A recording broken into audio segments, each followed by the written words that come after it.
Hello guys, welcome to Caesar's Teasers, and in today's episode, a tribute to Robert Redford. Robert Redford was born Charles Robert Redford Jr. on August 18, 1936 in Santa Monica, California, into a life that would be shaped as much by rebellion as by brilliance. Restless, athletic, and fiercely independent, he never fit the mold of a conventional leading man, even when Hollywood tried to turn him into one. Before fame found him, Robert Redford drifted. He attended college on a baseball scholarship, lost it, traveled through Europe, painted, struggled, and searched for meaning. That wandering spirit never left him, and it became the quiet fire behind everything he created. His rise was slow but unstoppable. Television roles and Broadway performances sharpened his craft until cinema finally took notice. Then came films that defined an era: Butch Cassidy and the Sundance Kid, The Sting, All the President's Men, Jeremiah Johnson. With his golden looks and calm intensity, Redford became a symbol of intelligence, integrity, and rebellion. A hero who questioned authority rather than serving it. But Redford refused to be just a star. He became a filmmaker of conscience. As a director, he delivered deeply human stories like Ordinary People, which won the Academy Award for Best Director. As a producer and activist, he championed independent voices when Hollywood favored spectacle. His greatest legacy may be the Sundance Institute and the Sundance Film Festival, an act of quiet revolution that transformed independent cinema forever. Through Sundance, Redford gave storytellers a platform, believing cinema should challenge power, not flatter it. Off-screen, he lived with the same restraint and purpose. Private, principled, deeply connected to nature. He devoted himself to environmental activism, preservation, and authenticity. Fame never defined him, choice did.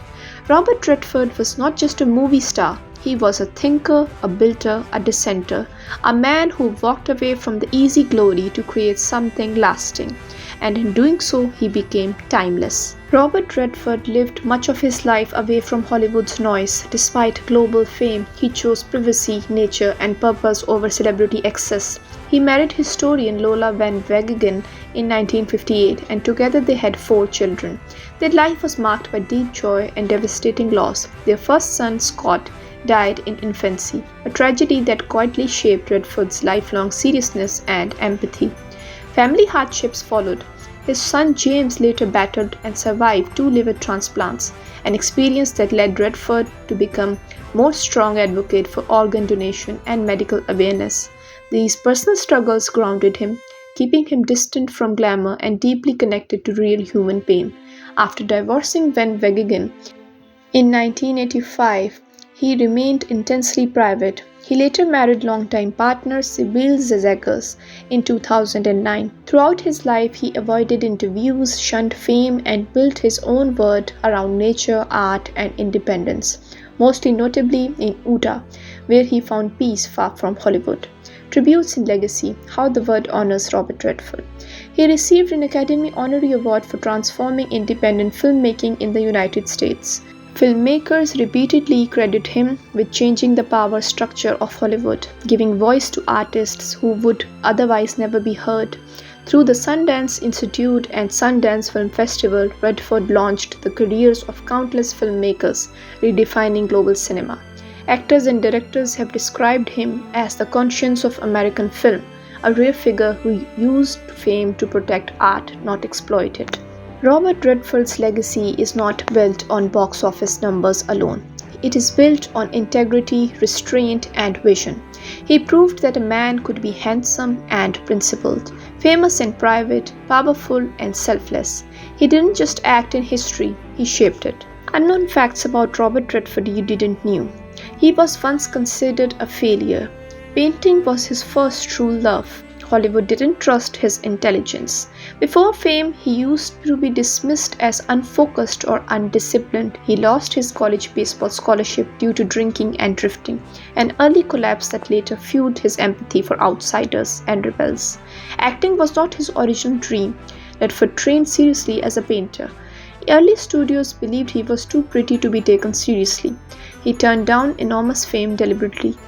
Redford rejected multiple blockbusters that would have made him even richer, choosing films with political, ethical, or emotional weight instead of spectacle. Robert Redford died peacefully in his sleep on September 16, 2025, at his home in Sundance, Utah. He was 89 years old. His passing marked the quiet end of an era, one defined by integrity, restraint, and a rare moral authority in American cinema. Tributes poured in from across the world, reflecting not only his legendary career but the depth of his character. Longtime collaborators and close friends, such as Jane Fonda, wrote, "He meant to be a lot to me and was a beautiful person in every way.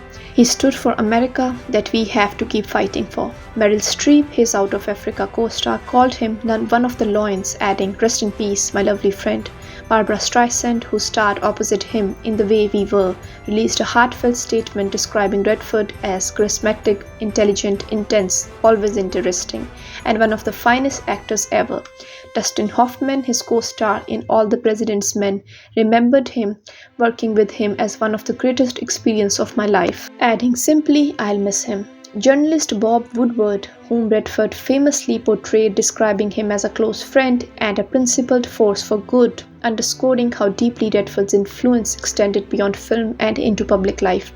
Leaders from across the political spectrum also paid tribute, including President Donald Trump, former President Barack Obama, Hillary Clinton, and Al Gore, each acknowledging Redford's cultural impact, civic conscience, and enduring voice in American life. The film community responded in unison. Directors such as Martin Scorsese and Ron Howard, along with actors Morgan Freeman, Julianne Moore, Mark Ruffalo, Scarlett Johansson, and Reese Witherspoon, honored him not just as a star but as a mentor, a pioneer, and a guardian of artistic integrity. In keeping with his lifelong devotion to privacy, Robert Redford was laid to rest on his own property in Sundance, following a private funeral. No spectacle, no ceremony for the cameras, just silence, land, and legacy. Robert Redford did not seek immortality, but he achieved it. Not through fame alone, but through conscience, courage, and the quiet power of doing what was right. His appeal was impossible to ignore. The BBC News described him as the possessing all-American good looks that couldn't be ignored, while the Associated Press noted that his wavy blonde hair and boyish grin made him the most desired leading man at the height of his career.